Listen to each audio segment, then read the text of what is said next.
අයිබෝන් අද විශේෂයෙන්ම අපේ කොල්ලන්ට කෙල්ලන්ට ගොඩ යන්න ක්‍රමයක් කියන්න කියලා හිතුණා. මොකද ඉතාලියේ සුරූපිනියක් යාළු කරගත්තොත් ගොඩ යන්න පුළුවන්ද කියන එක ගැන පොඩ්ඩක් කතා කරන්න. ඉතාලිය ගැන විතරක් නෙමෙයි කතා කරන්නේ. අද මේ පොඩ්ඩක් කතා කරන්න හිතුණා මුළු යුරෝපෙම වගේ මොන රටවල් වලද සාමාන්‍යයෙන් කොල්ලෙකුට කෙල්ලෙක් යුරෝපේ කෙල්ලෙක් යාළු කරගන්න පුළුවන්, ලංකාවේ ගෑනු කෙනෙකුට යුරෝපේ පිරිමි කෙනෙක් යාළු කරගන්න පුළුවන්, කසාද බඳින්න පුළුවන්. වැඩිම එහෙම වෙලා තියෙන රටවල් මොනවද? එහෙම අවස්ථාවල් තියෙන්නේ කොයි රටේද කියලා බලන්න.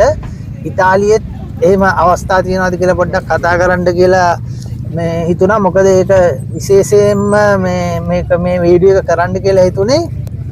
දැන් සති 3කට විතර ඉස්සෙල්ලා මට ලංකාවේදී හම්බුණා අයර්ලන්තේ ඉඳලා ආපු හොඳ තරුණ පිරිමි ළමෙක්. මීගුමීදී හම්බුනේ. මීගුමීදී හම්බෙලා මට කතා කරුවා මේ මාත් එක්ක මේ ගමනක් යන්න. එයාගේ අම්මා එක්කන් ඉන්න. එයා මේ අයර්ලන්තේ ඉඳලා මං හිතන්නේ දවස් 7කට දවස් 6කට වගේ තමයි ලංකාවට ඇවිල්ලා තියෙන්නේ. එයාගේ අයර්ලන්ත පෙන්විතියත් එක්ක. ඉතින් ඊට පස්සේ කොහොම හරි මේ අයර්ලන්තේ පෙන්වතිය ඇවිල්ලා දවස් 2යි මෙයාත් එක්ක ඉඳලා තියෙන්නේ.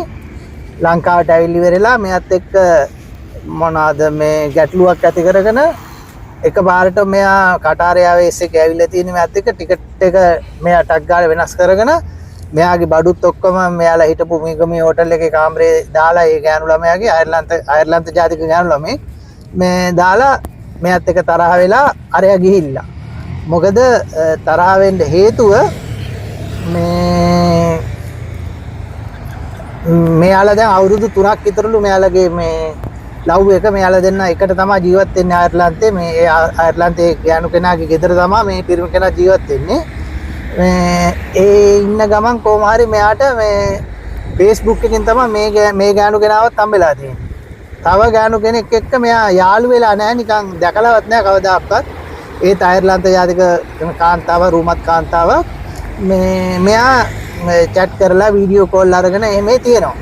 කොහොම හරි මේ දැන් ලංකාවට ආපු අයර්ලන්ත ගෑනු ළමයා සමහරලාට අර ගෙදර එද්දි එකට ප්‍රශ්න ඇති වෙද්දි මොන හරි දෙයක් වෙද්දි මෙයා අර කෙනාට වීඩියෝ කෝල් එකක් අරන් කියලා කියනවලු මෙන්න මේමයි මෙයා බලන්නකො මෙහෙම කරනවා කියලා. නිකන් ඒ වගේ සම්බන්ධතාවයක් දෙන්නත් එක්ක තිබිලා තියෙනවා. නමුත් දැකලා හමු වෙලා එහෙම කතා කරලා නැහැ. කොහොම හරි මේ දැන් ලංකාවට ආවට පස්සේ මේ දෙන්න ලංකාවේ ටුවර් එකට ආවිල්ලා පින්නවල ගිහිල්ලා තියෙනවා අලි බලන්න. ඒ ගිය වෙලාවේ ෆොටෝ අරගෙන මෙයා වීඩියෝ අරගෙන මෙයා Facebook එකට දාලා අපේ මේ ලංකාවේ තරුණයා මේ ජෝඩුවගේ ෆොටෝ වීඩියෝ Facebook එකට දාලා ඒ දැම්මට පස්සේ මේ ඒක දැකලා තිනවා අයර්ලන්තේ ඉන්න අර අනිත් ගෑනු ළමයා. දැකලා ඉවරලා මෙයාට කතා කරලා කියලා මේ අනිත් මේ ගෑනු ළමයාට කතා කරලා කියලා FB එකෙන්ද මේ WhatsApp එකෙන්ද කියලා නම් මට අහගන්න බැරුව ගියා. කතා කරලා කියලා මේ ඔය කෙනාව විශ්වාස කරන්න එපා, මේ හොඳ පුද්ගලෙක් නෙමෙයි කියලා. ඉතින් අර ඒ අයර්ලන්තය රදිනවනේ කොහොමද එහෙම කියපුවාම ඒ අය විශ්වාස කරනවනේ. ඊට පස්සේ ඒකට මෙයාත් එක්ක රණ්ඩු වෙලා අර ගෑනු ළමයා මෙයාව දාලා ගියා යන්න. මේ ඒ ටුවර් එකත් කැන්සල් කරලා. ඉතින් මට කියන්න ඕනකම තියෙන්නේ මේකින්ද තමයි මේ වීඩියෝ එක කරන්න හිතුනේ. ඉතින් ඒ කියන්නේ අයර්ලන්තේ වගේ රටවල් වල අපේ ලංකාවේ කොල්ලන්ට ඒ රටේ කෙල්ලෙක් යාළු කරගෙන කසාද බැඳලා ගොඩ යන්න හරි ලේසි කියන එක තමයි මට මේක කියන්න ඕනකම තිබුණේ. ඒ වගේම තව දෙයක් තියෙනවා මේ ඉතාලිය හැබැයි එහෙම ලේසි නෑ. හැබැයි ඒත් කරන අය ඉන්නවා. නමුත් ගොඩ යන්න නම් ඉතින් පුළුවන් ද කියන එක පොඩ්ඩක් අමාරුයි හිතන්න. ගෑනු අය නම් ගොඩ ගිහිල්ලා ඉන්නවා ගොඩක්. පිරිමි අයට නම් ඉතාලි කාන්තාවක් හොයාගන්න එක එහෙම ලේසි වැඩක් නෙමෙයි. නමුත් ප්‍රංශේ නම් ඕන තරම් පුළුවන්. ප්‍රංශේ කාන්තාවන්ගෙන් ප්‍රංශේ සුරූපිනියන්ගෙන් 100ට විශාල ප්‍රමාණයක් බැඳලා ඉන්නේ විදේශිකයන්. ඒ අතර ලංකාවේ අයත් ගොඩාක් ඉන්නවා. මේ ඇත්තටම ප්‍රංශයේ කාන්තාවන් බැඳලා ඉවරලා ගොඩ ගිය අය ගොඩාක් ඉන්නවා. ඒ වගේම ජර්මනියේ ඉන්නවා. ජර්මනියේත් ගොඩාක් මේ ලංකාවේ බැඳලා ඉන්නවා. පිරිමිත් බැඳලා ඉන්නවා. ඒ කියන්නේ ප්‍රංශ කාන්තාවන් පිරිමි බැඳලා ඉන්නවා. ජර්මන් පිරිමි ප්‍රංශ කාන්තාවන් ගොඩක්ම බැඳලා ඉන්නවා. වැඩියෙන්ම ගොඩ ගිහිල්ලා තියෙන රට තමයි මේ ස්විට්සර්ලන්තේ ගොඩාක් අය මේ ලංකාවේ පිරිමි ස්විට්සර්ලන්ත කාන්තාවන් බැඳලි වෙරලා අනිවාර්යයෙන්ම හොඳම තැනකට ඉන්නවා. හොඳ ලංකාවේ අක්කර 100 ගණන් අරගෙන දීපල අරගෙන එහෙම ඉන්නවා හොඳටම මේ දිනු වෙලා. ඒ වගේම නෙදර්ලන්ත ඒ වගේ රටවල් වලත් පුළුවන් එංගලන්තෙත් එහෙම ඉන්නවා. ඉතින් යුරෝපේ ගොඩාක් රටවල් වල එහෙම ඉන්නවා. මේ ඇත්තටම ගොඩ ගිහිල්ලා තියෙනවා. ඒ වගේම මේ ප්‍රංශේ මගේ යාළුවෙක් හිටියා. ප්‍රංශයේ අයිපල් කුළුණ එතන ළඟම හිටියේ පේන මානෙම කාමරයක් අරගෙන. ඉතින් මෙයත් මොකද ප්‍රංශේ තරුණියන් ප්‍රංශ ජාතික අයට වැඩිය කැමති නැහැ. කැමති පිටරට අයට තමයි. මොකද ඉතාලිය වගේ අර නිකන් තමුන්ගේ කෙනෙක් එක්කම යම ඉන්න ඕන කියන එකක් ප්‍රංශේ නැහැ. ප්‍රංශය අය ගොඩක් කැමති මොකද විදේශිකයන්ට පිටරට අයට මේ ගොඩාක් ලස්සන කාන්තාවන් රූමත් කාන්තාවන් ප්‍රංශේ තරුණ කාන්තාවන් මේ පිටරටවල් වලට ගිහිල්ලා ඒ පිටරටවල් වල ඉන්න ඔය අප්‍රිකාව වගේ රටවල් වලට ඒ වගේ සංචාර වලට ගියාම ඒ වගේ රටවල් වල ඉන්න හොඳ හැඩි පිරිමින්ග මෙයාලා මේ එක්කගෙන එනවා ප්‍රංශෙට. ඇවිල්ලි ඉවරලා එයාලත් එක්ක තමයි ජීවත් වෙන්නේ. ඉතින් ඒ වගේ සංස්කෘතිය ප්‍රංශේ තියෙන්නේ. ප්‍රංශෙත් ලංකාවේ අය අපේ ලංකාවේ කාන්තාවුනුත් බැඳලා ඉන්නවා ප්‍රංශ ජාතික පිරිමි අයව. මේ පිරිමි අයත් ගොඩක් මේ යාළු වෙලා ඉන්නවා ප්‍රංශ ජාතික කෙල්ලෝ එක්ක. ඒ වගේ මේ මම අඳුරන මේ මගේ හොඳම යාළුවෙකුත් යාළු වෙලා හිටියා අවුරුදු 4ක්ම ප්‍රංශ ජාතික මේ විශ්වවිද්‍යාලය යන කෙල්ලෙක්. ඒ ගෑනු ළමයා ලස්සන ගෑනු ළමයා. එයා ගමක ගෑනු ළමයා. ඇවිල්ලා මේ ගමෙන් ඇවිල්ලා මෙයා හිටියේ මොකද මේ ලංකාවේ තරුණයා ඉන්නේ මේ ප්‍රංශයේ මේ පැරිස් නුවරමයි අගනගරෙමයි. ඉතින් අර ගෑනු ළමයා පැරිස් වලට ඇවිල්ලා කොහොම හරි අපේ තරුණයත් එක්ක යාළු වෙලා මේ තරුණයාගේ කාමරේ තමයි විශ්වවිද්‍යාලේ කටයුතු ඉවර වෙනකම් හිටියේ. මෙයාගේ අම්මයි තාත්තයි එක්ක ලංකාවටත් ගිහිල්ලා ලංකාවේ මෙයාලා කේවල් වලටත් ගිහිල්ලා ඒවා බලලා එහෙම ආවා.